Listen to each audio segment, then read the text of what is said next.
Birmingham City are in talks with Palermo over the Denmark left-back Kristoffer Lund, with bold reporting that work is underway between the two clubs to get something agreed.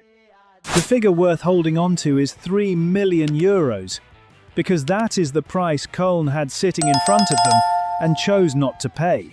Lund spent last season on loan in Germany and made 33 appearances in the Bundesliga, which is a full season of football.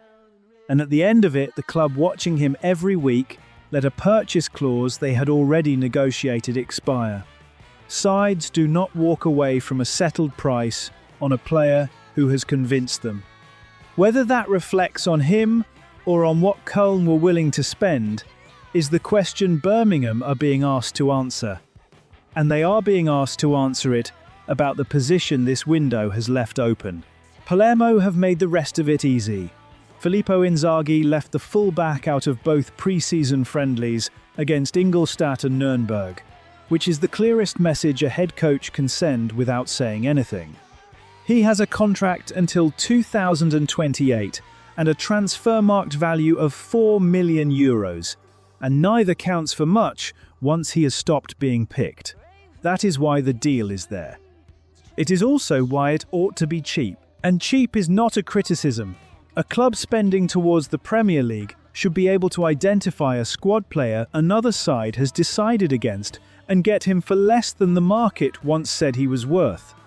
That is what good recruitment looks like from the outside.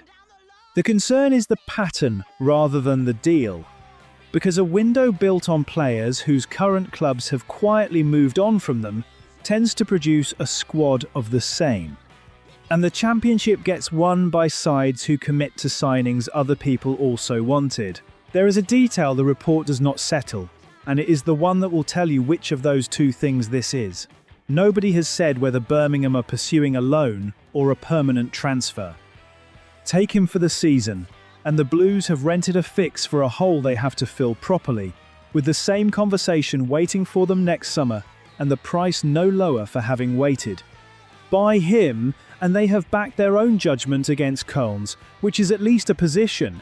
So watch the structure of the deal and the fee, not the announcement. Palermo have already surrendered their leverage in public. If Birmingham pay anything close to €3 million for a left-back available, precisely because that exact number was refused, they will have negotiated with a club holding nothing and still come away paying full price for someone else's doubt.